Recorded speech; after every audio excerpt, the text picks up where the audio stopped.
is the Carson House. Now, this place was built a long time ago, and I happen to have James Haney here, who is on the board of the museum.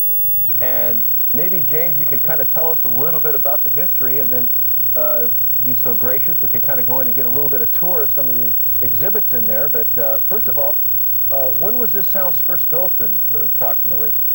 Well, this house was built by Colonel John Carson. He was known as Colonel John because he fought in the American Revolution and later represented this part of North Carolina at the Constituting Convention in Raleigh, which accepted the Constitution of the United States. He originally lived at another site here in McDowell County, but he came here to Buck Creek and started building his home in 1793. 1793. The end of the house, which is closest to the creek, was a walnut log structure, commonly referred to as a single pin log house. However, it was 2 floors, and that was built in 1793. Then in 1840,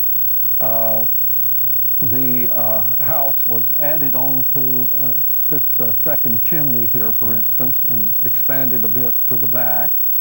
And all the logs were covered over on the outside, and inside boarded with wide planks, hand-planed, incidentally.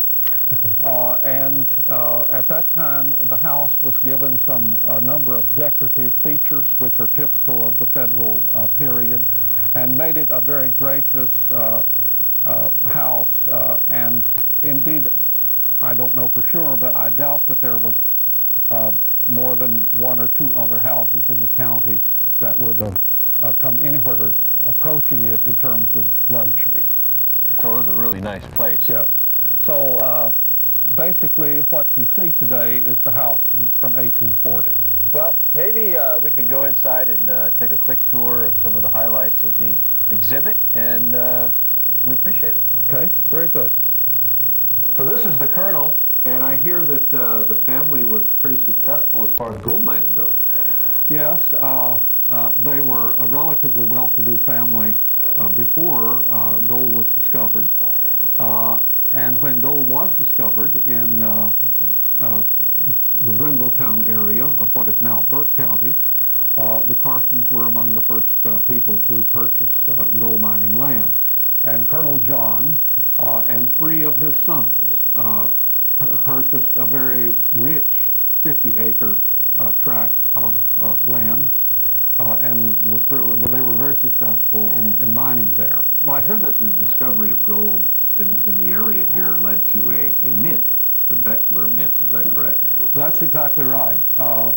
This was a mint which was founded by Christopher Beckler Sr., and I emphasize the senior because there was a junior also. And Christopher Beckler came here from Germany and established a mint in Rutherford County, about 3.5 miles north of Rutherfordton. And he not only minted coins, but he also assayed gold, which was brought in the raw by local people. Now you have some actual coins that were minted by the Beckler Mint. Yes. Display here, is that correct? Yes. For instance, here is an example of a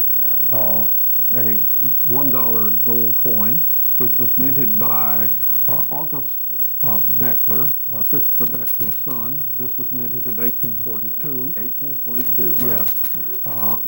The family at that point was really declining in terms of the minting business, because by then a mint had been established in Charlotte, a federal mint. Well, I see you have some paper money here, too. You can tell us a little bit about that. Yes, and this is the kind of money which the gold miners were using. But most important in this particular display is a $5 currency and a $100 currency, which bears the imprint Brackettown, North Carolina. And Bracketttown, as you perhaps know, is in southern McDowell County and was a principal area for gold mining in the 1830s and 1840s, and then once again in the revival of gold mining in the county in the 1880s. And this particular money here bears the signature, or not the signature, but the name of William Graham, and he was governor of North Carolina in the 1840s. So it's sort of local money then? It is local money, and for that reason it's very rare. There's only one other piece that I know of this money in North Carolina. Extremely rare then. The museum in Raleigh has one piece, but we're showing two here. This is, by the way, from a private family collection. So this is one of the most successful gold miners in the whole state of North Carolina? Certainly in this area. Joseph McDowell Carson had gone into the family business of gold mining along with his father, and he was a member of the North Carolina legislature. He was a prominent lawyer, but he was intensely interested in gold mining. And it has been said that he realized over $1 million from gold mining. Well, in the early 1800s, that's a magnificent sum. A great deal of wealth. Well, this is certainly a very interesting exhibit. Lots of history here, lots of gold mining history, and James, we really appreciate the tour, and pleasure having you on the show. Yes. Thanks a lot. Thank you. All right.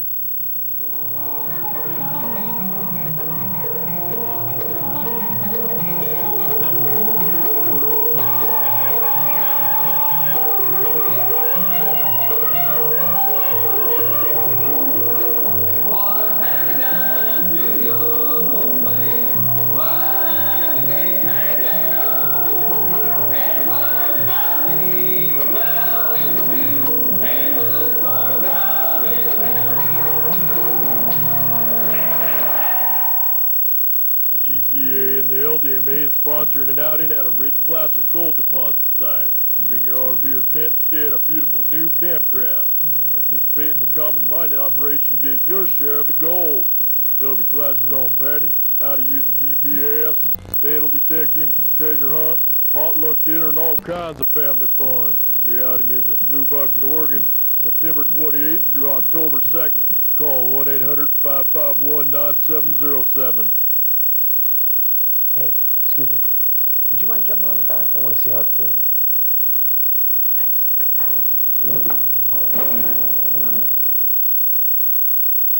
Hon, I'm sorry I'm late. I was just getting my glasses. This is just plain wrong. What? The Outlander Max easily converts from 1 to 2 passenger mode, now with up to 6 times the warranty of the competition, a full 3 years. The handles. Yeah, more comfortable. Hi, I'm Joel Petrowski, and I'm a member of the Gold Prospectors Association of America. And you can be a member also. First off, you'll get the Gold Catcher Gold Pan. It's got these riffles, which catch all the gold, so you don't lose any of it. You also get the snuffer bottle, which is good for getting that fine gold. Surefire panning techniques. After watching this tape, you'll know how to pan for gold. The Mining Guide. It's got everything you need to know about every claim, how to get there. These claims are exclusive for GPAA members only. And it's also available on CD-ROM. You're going to get a subscription to the Pick and Shovel Gazette, which updates your mining guide. You're going to get membership decals and patches, a GPAA hat, Gold Prospector magazine, which is loaded with articles on how-to, places where you can find gold, and outdoor adventures. So call that 1-800 number, join the GPAA, and you'll be glad you did. Well, you've been out panning and you found gold in your pan. That's gold that's pretty easy to see when you look at it in the pan. But where does that gold come from? Well, usually it's going to wash out of ore. And what I have here is we're going to give you a demonstration on assaying gold that's in ore. If you pick up a rock, how do you know what's in there? You never can tell by looking at it. You got to assay it. And I have Prospector Ed here who's going to give us a demonstration. He's an expert on assaying. He's a professor and he teaches a lot of people how to do this. I'd like to see this demonstration. I think a lot of people at home are going to be very interested in this, that There's probably a lot of rocks that people have thrown away that have been loaded with gold. They didn't even know it, right? It's right under your feet all the time. The fire assay will tell you right down to 1/10 of an ounce per ton how much precious metal, gold, silver, and platinum there is in every ton of rock. Well, let's do a fire assay and see how it works. Okay. Now, in our fire assay process, we put approximately an ounce. When you're doing it professionally and you want something really accurate, we work with what we call an assay ton. An assay ton is 29.16 grams. I have a triple beam balance here that I have. Now, if I weigh out 29.16 grams, that's 1 assay ton. I mix that with 3 times that much flux, which will be about 88 grams of flux. This is our assay flux. So what's that flux made out of? The flux is flour, sodium bicarbonate, silica glass. If you don't have laboratory silica glass, you take an old broken window, wash it off good, pulverize it in your little field mortar down to a fine powder. And the main ingredient that we don't have in our kitchen is litharge. Litharge here is an orange to a brown material, depending on what area of the country, whether you get it from Mexico or where. And hot molten litharge, like I said, will destroy anything on Earth. What is litharge made out of? Litharge is a lead oxide. Lead oxide, okay. And litharge, hot molten litharge, will destroy anything on Earth except the precious metals. And the litharge in the flux destroys the iron, the copper, the tin, the silica, everything else, wipes out everything except the precious metals. The litharge reduces to lead in our melting process, melting in our oven at 2,000 degrees. The litharge reduces to lead, and lead absorbs the precious metals only, the gold, silver, and the platinum group metals. And those are drawn into the lead button. Then what we do is pour that out of the oven when it's melted. Takes about a half hour to an hour generally. And we pour it out into a mold and let it set a few minutes till it cools and hardens. Now, after we have our little lead cube, which contains our precious metals, we get down to the art and science of cupellation, which is how to get our gold and platinum and such out of this. So we make a cupel out of bone ash, it's called. It's calcium carbonate. We make a cupel out of that because the ancient people found that bone ash, when the baby chews paint off of its crib and comes down with lead poisoning, what happened? The lead went in and settled in the bones in his body. The body couldn't get rid of the lead because it was extremely heavy. It lodged in there, and he wound up with leukemia because the calcium carbonate in the bones absorbs the lead. So if we want to get rid of that lead and wind up only with precious metals, we put it then on a cupel. And we pop it back in our oven at 2,000 degrees, and lead melts, of course, at about 750 degrees. And immediately that lead starts to melt. As it melts, it's absorbed by the cupel. And that will leave a little bead containing the precious metals that was in our original sample. And our end product is a tiny little bead containing all the precious metals that was in our original sample. If you have a visible bead at all, when you're out in the field, you take a chunk of rock like that, you process it through. If you have a visible bead at all, then you could take samples of that rock home for further testing. Because a tiny little bead that you can hardly see might weigh a half a milligram, which means there's a half an ounce per ton of precious metals in your rock. And we mix our stuff 3 to 1, 3 parts of ore, our finely pulverized ore, into 3 parts with 3 times as much flux. We put it in the Deluxe Prospector Red Flux mixer and shake it all up good. Then we pour it into our crucible. This is our fire clay crucible. We pour our mix in there. We use a standard 16-penny nail to absorb the sulfur. And to reduce spattering, we can use ordinary table salt. We put a salt cover. The crucible with the salt cover goes right into the oven then, Right. This is all ready now for the firing, as it would be called, the actual assay procedure. Okay, we're ready to put this in our oven now. Ooh, it's hot in there. That's 2,000 degrees. Well, while that's melting in there, let's take a short break and when we come back, we'll have that all melted. Just so. Almost an hour now, and so I guess it should be all melted in there, you think?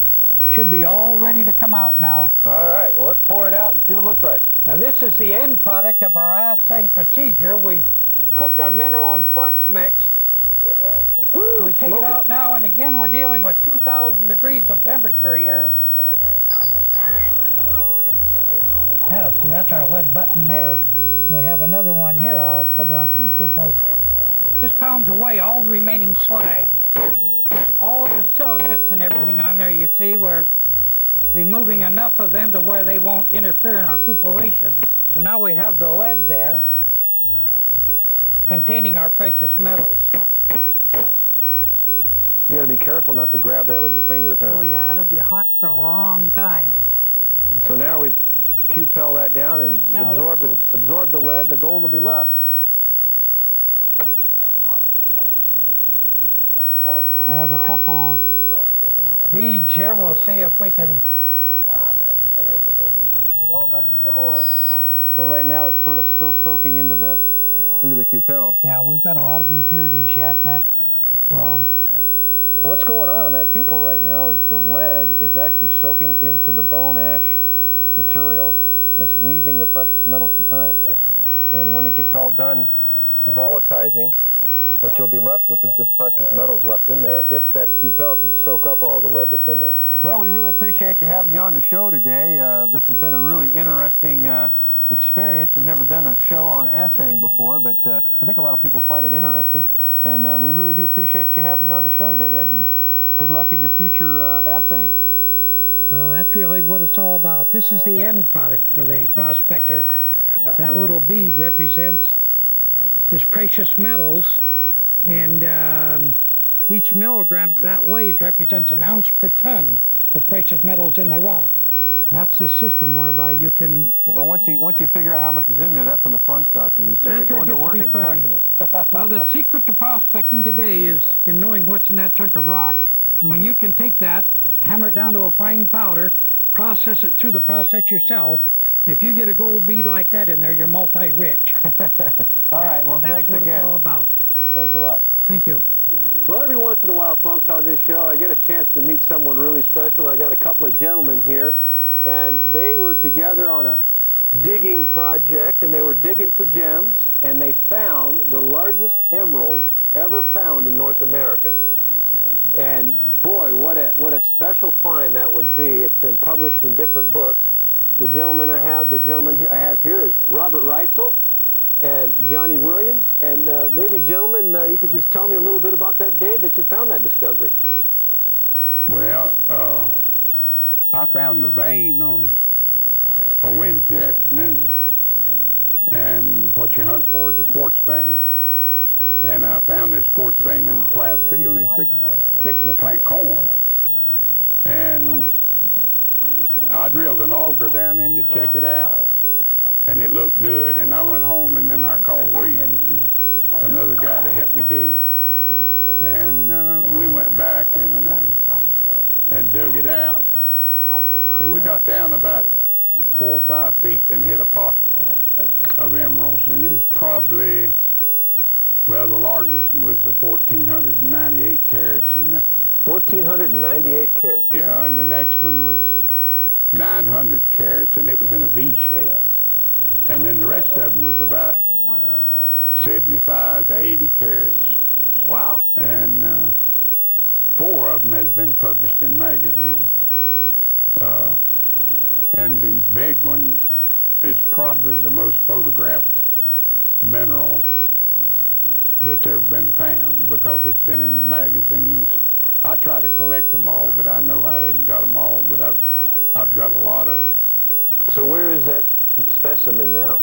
It's in the Smithsonian Institute. It's in the Smithsonian Institute. So if you want to see that crystal that you guys found, you have to go to the Smithsonian Institute. Now you facet your own gems, is that right? Yeah, and that's a thrill too.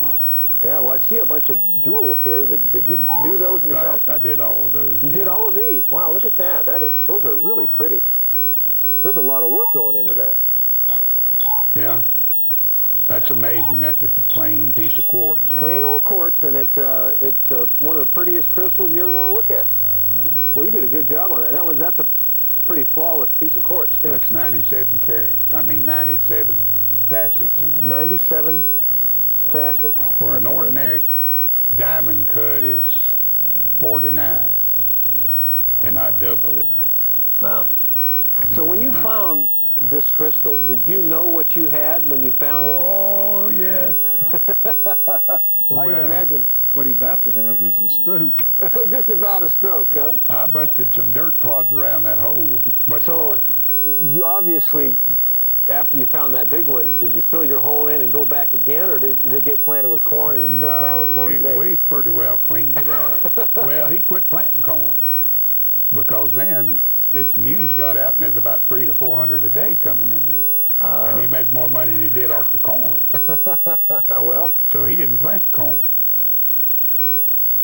There was probably 200 to 300 crystals down in that one pocket. This is a picture of the big one that they found. It's actually been published in many different publications. This is on the front cover of the mineral collecting sites in North Carolina. But this is the crystal, the big one that they found. They found how many others? There was probably between 200 and 300 in the one pocket. 200 and 300 crystals in one pocket. Well, gentlemen, congratulations on that. And I really do appreciate you sharing your story with the folks here on the Outdoor Channel. Yeah. And God bless you and good luck in the future.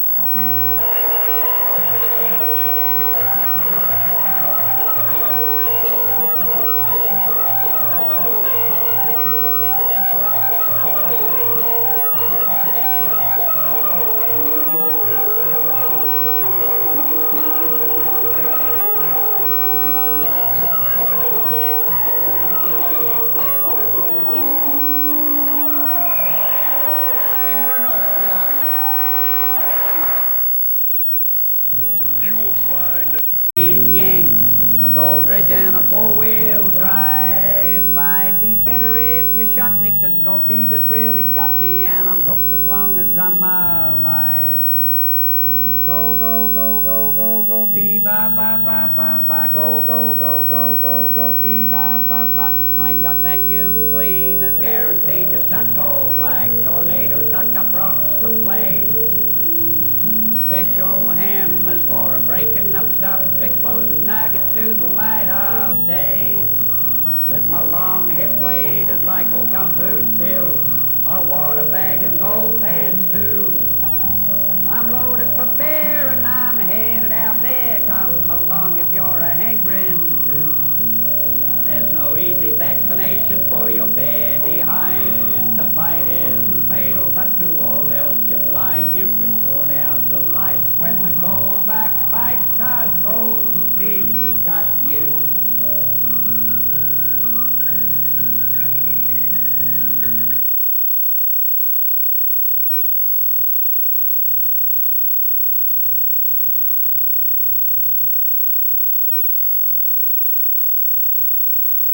Boy, this is one heck of an open pit mine here. My name's Tom Massey, and we thank you for tuning in here to the Gold Fever Show. I know there's a lot of things there on TV that you can watch, but this one's dedicated to gold and finding gold, and hopefully on today's show we'll enlighten you a little bit about how gold's found and the different processes. This particular spot is in the California Mother Lode. It was operated by Sonora Mines back in, started up in around 1988, and they operated in here close to about 7 years. They opened up this large open pit mine. Now, in the old days, the old timers, they would tunnel back in and go underneath ground and run shafts up in different places trying to follow those quartz veins and all the pocket mines and stuff that abound in this country. But this was an open pit operation, and they pulled many ounces of gold out of this one hole right here. And what they would do is they drill the ground. They come in with drills and they drill it, and then they prove up the minerals, and then they know there's so many tons of gold in so many feet of rock. And after they prove up the minerals, they'll come in and set charges and blast this rock up, and then they'll run big dump trucks in here, and they'll load that in with the excavator and run those dump trucks out with that rock and run it over to a plant. Now the plant would have a series of crushers in there, and they'd pulverize this rock that would come out of here and smash it all up. And in this particular plant, they use flotation cells. And they are these big ponds, and these big arms would spin around, and they'd put the ore in there, and they would treat it and actually take the gold and float it up to the surface. And there would be a sludge that they would take off the surface of the water. Kind of different, a little bit different principle. You think about floating gold because gold's heavy, but those fine particles of gold, if you ever see this surface tension of water will float gold particles. Well, by magnifying that, they're able to bring that gold up to the surface and use those flotation cells and bring that gold up out of the ore. Then they'd take that sludge and they'd ship it off to a different location where they would cook it and use different treatments and pour those big miner bars of gold, big chunks of gold bars out of holes like this. And there was many ounces of gold pulled out of here, and you can see they moved a lot of rock. A lot of this material up here on top is tailings that have come out that they've stacked up here, and a lot of some of the backfill over here, and they operated down in here. Now you see the water that's sitting in here. It's about 900 feet from the surface all the way down to the bottom. This is groundwater that's come back inside and filled up this pit inside here. And there's, many, many ounces of gold still left in and around this material. But they'll have to use another process to get some more of this good gold out of there. When the price of gold goes up, then they'll operate in here again. But that is just one large, massive pit. We're going to be showing you some of the gold that's come out of some of these pits. We're going to be going back and showing you the old-timers and how that they operated their mines and underground mines, and talking some about hard rock mining and how that you can start up a hard rock mine on a small scale. It doesn't take a whole lot of ingenuity. It just takes a little bit of know-how and the fortitude to doing it. And there's some guys doing it, doing this hard rock mining on a small scale, but this is a little bit larger scale, and that's a lot of dirt to move. Well, we've come up here to the Ironstone Vineyards outside of Murphy's, California, where they have the big Calaveras frog jumping contest that you might know about. But this place has some of the fruits of the labor of what they mined out in that pit we just saw. Now that pit required many, many hours of labor, and they've got something here called the crown jewel that came out of that pit that we just saw, and we're going to take a look inside and see some of those treasures and what all the digging is all about. So let's go inside and I'll show you what all that digging's about.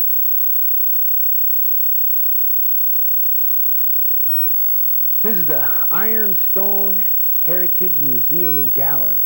It's nice to see some place that does give some credit to the miners that were in this area. They have a wine tasting tour and wine tasting here, and Ironstone has vineyards and they sell wine out of here, and they also operate this museum on this side over here that has some real treasures. Let's go on farther back and I'll show you some of those. This is a display, a collection of different types of gold in here. You see this beautiful brooch pin with the nugget and the quartz inlaid in there. And the quartz in the gold, a lot of people say, well, why don't you take that quartz out of there? But that quartz gives it that character, and that's something that just cannot be duplicated by man. Only Mother Nature can lay that gold in and around that quartz and give it that distinct character. You can see some of the other nuggets in here that are smoothed and beat and worn. Now, by traveling down through the rivers and being liberated out of the quartz rock, they get beat over and get smashed and smooth, and that's what gives them that type of character. You can see some of these pieces of crystalline gold that are locked up inside that quartz. And there's a bunch of quartz around it, and that's the way it comes out of a lode mine when they're digging and they're tunneling back underneath the ground, and they blast the rock, and they have little chunks of rock that come out, and it look just like that with the gold and the quartz just all laced inside there. That's when they hit pockets, and they talk about the pocket mines. You see this larger nugget here in the back. That nugget has been worn and beat. It's what they call placer gold. It's a larger size nugget, probably close to 6 ounces, a nice big specimen piece. And then the specimen piece underneath the glass, you could see how glittery and how pure that piece of gold is. That's probably close to 999 fine pure. And it's just a piece of crystalline gold, which is very rare and very valuable. And then some of the old gold coins, Gold coins back, you know, in the turn of the century, that folding money, that paper money, it was more paper and people didn't put a real lot of value in it, so they wanted to have gold. And even today, gold's your currency. Gold's good in Russia, it's good in France, it's good in South America. No matter what country you go to, they'll always take gold. They may not take some of that folding paper money, but they'll take gold. And there's a nice big boulder nugget right there in the back by those gold coins back there. That's a nice big hunkin' nugget.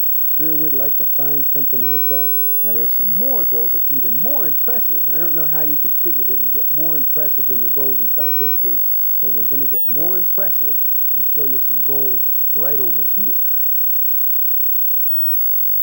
This is an interesting piece right here. This is a gold ingot, and they put stamps on there from the mint or the assayer that assayed it so that they know that it's legitimate, and they take and melt down gold. There was a lot of big nuggets in gold that was melted down before that there was any type of market for those larger nuggets, and these ingots could be moved. So they would take a large nugget and melt many nice nuggets into an ingot, and this type of gold was easy to move because it had the assayer stamp on it. A lot of the merchants knew it was pure, able to sell and trade and use this type of gold. There's one little piece back here. It's gold inside an ironstone, which is kind of rare. Sometimes you can find gold in turquoise and mixed in with other rare earths, and this is an ironstone nugget, which is kind of unique and different.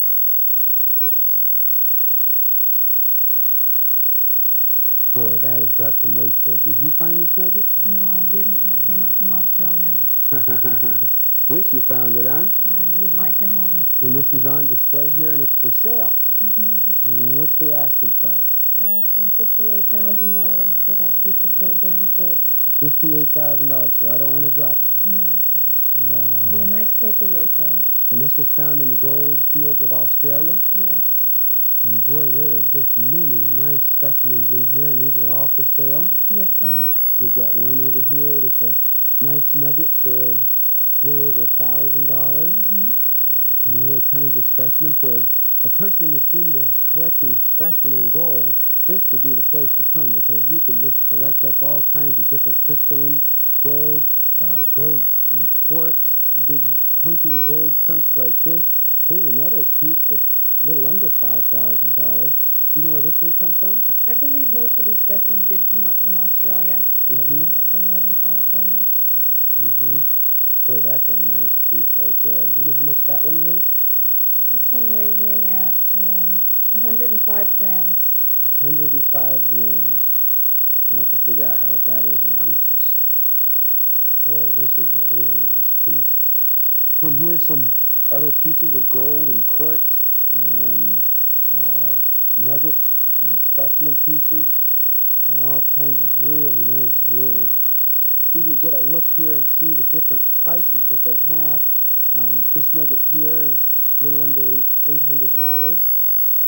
And then this nugget over here is a little under $1,000. And the nugget up above it is $1,700, a little over $1,700. And that gives you an idea of the prices of gold. Here's another one down here for $418. And a specimen piece. Now, you're probably looking and you're thinking, well, you know, gold's at $300 and something an ounce. But this type of gold here is more valuable than your bullion price gold because it is specimen. It's rare. You don't find it everywhere like this, especially large pieces like this. This kind of gold goes upwards to $2,000, sometimes $3,000 an ounce for this type of specimen gold. Now, notice how the gold in this is got quartz rock that's all laced in and around here. There's more gold that's locked up inside this quartz rock, but that quartz rock gives it its character and makes it unique. And that quartz rock can be leached away, but this specimen has so much gold showing that you wouldn't want to do that. But I know of some nuggets that was done to. That nugget is right over my shoulder, and we're going to take a look at that. But I want to get one last look at this on camera so you guys can get a nice close-up look of this beautiful specimen piece of gold, and it can be yours for $58,000. This could be yours. Now, inside here is a nugget that come out of that pit, the crown jewel, the crystalline specimen, come right up out of that pit, out of the earth. Let's take a look. Now, we were inside the vault that houses the crown jewel. It's monitored by video. It's a large vault, and there it sits inside protective glass. 1,568 ounces of gold is the largest crystalline piece anywhere in the world. And it's sitting inside this secure vault. Now, this piece was unearthed there at Sonora Mines. The first person to lay eyes on it saw it coming up a conveyor belt. And as it came up the conveyor belt, he noticed the metal. He thought one of the tractors or one of the dozers was losing some kind of metal off the bottom of it. But on closer inspection, it was a giant piece of crystalline gold. Now, you can see some of the quartz that's down in the bottom of it. The quartz has been acid washed away from it, leaving this giant piece of gold. So it is a nugget, but it has been acid washed, and it is very rare that you find crystalline gold in such large size as this. Now, the quartz rock underneath it gives an example of the rock that it came out of. Now, this chunk of gold was inside a rock. And again, they acid leached the quartz away from the rock out and left this crystalline matrix specimen of gold just like this. It is valued at about $4 million. But to me, I would think something like this would almost be priceless. To own the largest specimen of crystalline gold, it is just one incredible piece of gold. Absolutely beautiful, breathtaking. You're just in awe of this beautiful piece of gold. One of these days, ladies and gentlemen, I will find one that big. Someday. Awesome. There he is, the gold miner sitting atop of the giant crown jewel. It's fitting to have a prospector now. Sometimes you can see things in nuggets, and I hope you can see that. There's a prospector with a gold pan and his hat on. He's looking off to the left there. And that's just incredible. It's kind of fitting. Gold prospector right at the top of that big old nugget. Now, that nugget wasn't the only nugget that come out. They talk about the Christmas pocket because that nugget was found December 26, 1992. And in that pocket, they talk about pocket mines. They hit an area of quartz that was just loaded with gold. And that's one of the specimens that they leached out. These pictures are other chunks of gold that they brought out of that same pocket. Now, the old-timers, in what they called these pocket mines, they would tunnel back in, and they'd go through, a couple of 100 feet of just quartz with hardly any gold, and then all of a sudden, they'd hit one of these Christmas pockets, and this kind of gold would just come pouring out and make them very, very rich miners. And they're just beautiful specimen pieces of gold, just chunks of yellow, gnarly, lovely, beautiful pieces of gold. Oh, man, these are nice chunks. Boy, I don't know if that don't give you gold fever. I don't know what would. But that's some beautiful pieces of specimen gold, crystalline chunk, grizzly.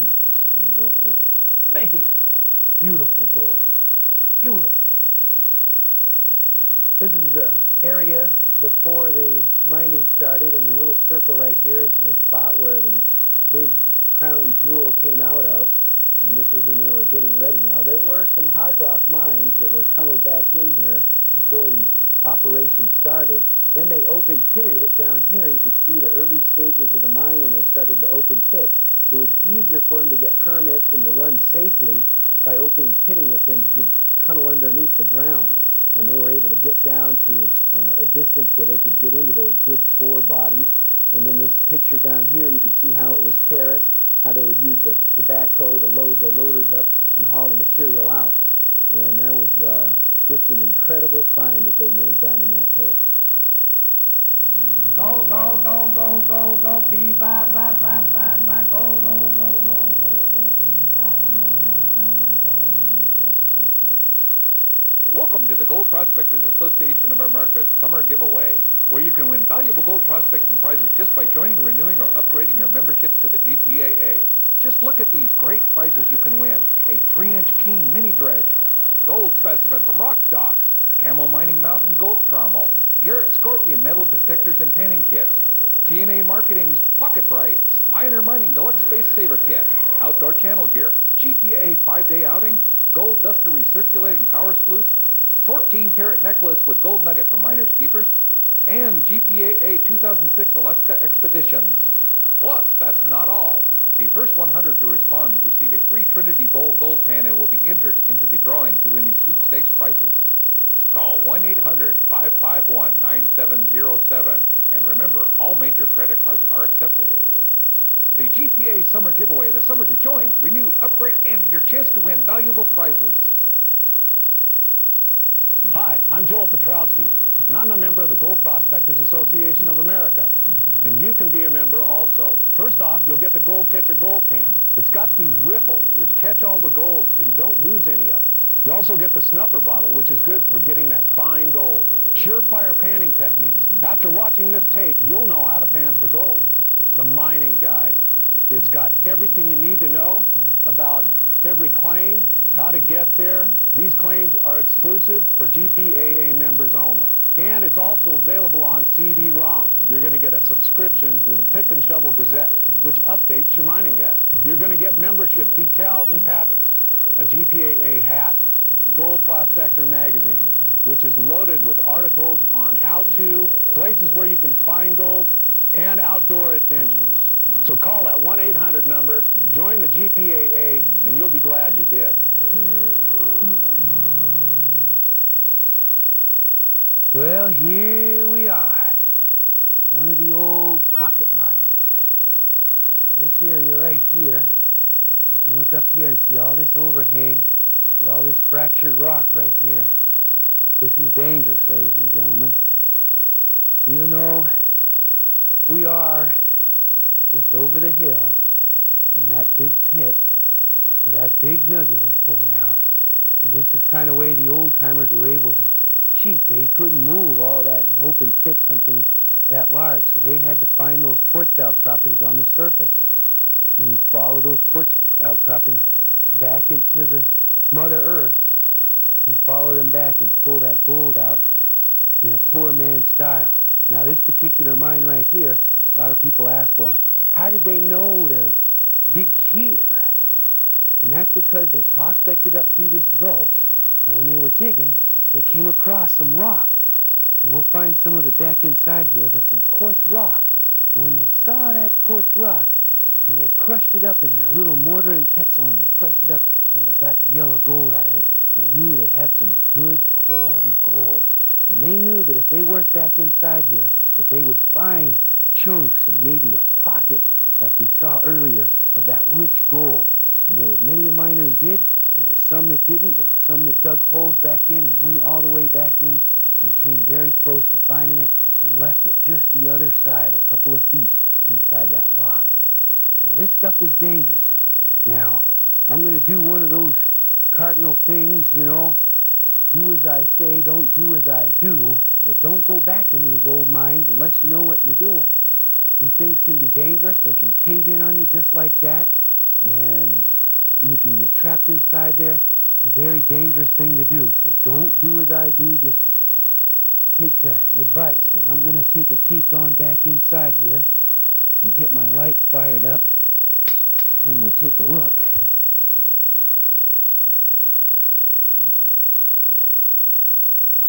Oh, this is always a dangerous place, right around the entrance, because you get a lot of critters, rattlesnakes and bats and scorpions and creepy crawlers. Oh man, we got troubles right here. This is a cave-in. This is dangerous. And you see, this tunnel went back in here, and these rocks have caved in here pretty recent. These are have come out of the top there.